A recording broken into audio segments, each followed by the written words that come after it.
আসসালামু আলাইকুম মালয়েশিয়া প্রবাসী ভাইগণ, আশা করি আপনারা প্রত্যেকে ভালো আছেন। মালয়েশিয়া ভিসা এজেন্সি আসল আর কোনটা ভুয়া, মালয়েশিয়া কলিং ভিসার আসল খবর জেনে নিন। চলুন খবরে বিস্তারিত জেনে নেওয়া যাক। মালয়েশিয়া কলিং ভিসা চালু হয়েছে শুনে বাংলাদেশের কোনো এজেন্সিকে অগ্রিম টাকা বা পাসপোর্ট এই মুহূর্তে দিবেন না। আমি আবারও বলছি, কোনো রকম কোনো লেনদেন করবেন না এবং পাসপোর্ট জমা দিবেন না। মালয়েশিয়া এবারে কলিং ভিসা সম্পূর্ণ ভিন্ন। কোনো ভুয়া কোম্পানি যাদের কোনো কাজ নেই সেই সব কোম্পানি কোনো রকম কোনো ভিসার অনুমতি পাবে না এবং কোনো কোম্পানি কলিং ভিসার লোক এনে অন্য জায়গায় খাটাতে পারবে না বা অন্য জায়গায় পাসপোর্ট দিয়ে ফ্রি করে দিবে। এই ফ্রি ভিসা সিস্টেমও এইবার থাকবে না।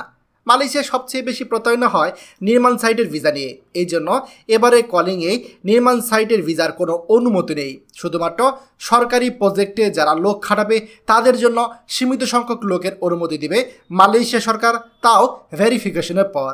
বর্তমানে কলিং ভিসাতে শুধুমাত্র মালয়েশিয়ার যে কোম্পানিগুলোতে অতিরিক্ত লোক প্রয়োজন খুবই জরুরি ভিত্তিতে তারাই শুধুমাত্র অনুমতি পাবে। তারা অনুমতি পাওয়ার পর মালয়েশিয়া গভর্নমেন্টের অনুমতি অনুযায়ী এজেন্সির মাধ্যমে মালয়েশিয়া সরকারের থেকে অনুমতি নিতে পারবে। এরপর তাদের পছন্দ অনুযায়ী বাংলাদেশ সহ মালয়েশিয়া সোর্স কান্ট্রি থেকে লোক আনতে পারবে। বাংলাদেশের 100-এরও বেশি যে বিভিন্ন এজেন্সি আছে যাদেরকে মালয়েশিয়া তালিকাভুক্ত করেছে তাদের মাধ্যমে প্রসেস করে আসতে পারবে। সিন্ডিকেটের নিয়ন্ত্রণ এখানে অনেক কম থাকবে। অনুমোদিত এজেন্সি তারা নির্দিষ্ট কাজগুলো করবে, যেমন মেডিকেল, ম্যান পাওয়ার, কর্মী, বিমান টিকিট, এই কাজগুলো করতে তারা যে টাকা নেবে এবং সেটা মালয়েশিয়া মালিককে কত টাকা এবং শ্রমিকের ফি আনে কিনা সেটার উপরে মালয়েশিয়া বর্তমান কলিং ভিসার রেট নির্ধারিত হবে। পরিশেষে বলা যায় যে মালয়েশিয়া গভর্নমেন্ট বর্তমানে যে সিস্টেম করছে সেই সিস্টেমে একজন শ্রমিক মালয়েশিয়ায় আসার পর কাজ ছাড়া থাকতে পারবে না এবং এবারে মালয়েশিয়া কলিং ভিসা স্বচ্ছ হবে এবং প্রতারণা অনেক কম হবে। বর্তমানে কলিং ভিসায় মালয়েশিয়াতে সর্বমোট 2 লক্ষ লোক আসতে পারবে এবং এর ভেতরে সবচেয়ে বেশি বাংলাদেশি আসতে পারবে এমনটাই মনে হচ্ছে। বাংলাদেশি প্রবাসী আসলে আমরা তাদেরকে সাধুবাদ জানাই।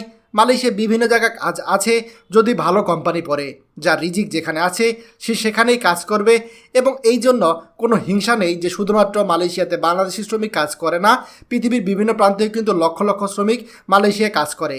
মালয়েশিয়ার কোনো কোনো কোম্পানি কলিং ভিসার অনুমতি পাবে এবং কারা কারা লোক আনতে পারবে সেটা যোগাযোগ করতে হবে।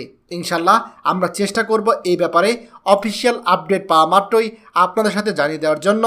আপাতত দয়া করে কোনো রকম কোনো লেনদেন কারোর সাথে করবেন না, কোনো দালালের কাছে কোনোভাবেই আপনার পাসপোর্ট জমা দেবেন না। খবরটি আমাদের মালয়েশিয়া প্রবাসী সকল ভাইদের সাথে এখনই শেয়ার করে সবাইকে এই গুরুত্বপূর্ণ খবরটি জানার সুযোগ করে দিন। আর আপনি যদি আমাদের এই চ্যানেল তো হয়ে থাকেন, অবশ্যই আমাদের চ্যানেলটিকে সাবস্ক্রাইব করুন মালয়েশিয়ার সকল গুরুত্বপূর্ণ খবর সবার আগে পাওয়ার জন্য। ধন্যবাদ সবাইকে। আমাদের সকল ভিডিও আপডেট সবার আগে পেতে আমাদের চ্যানেলটিকে সাবস্ক্রাইব করুন। সাবস্ক্রাইব করতে সাবস্ক্রাইব বাটনে ক্লিক করুন এবং বেল আইকনে চাপুন যাতে আমাদের কোনো নতুন ভিডিও আপনি মিস না করুন।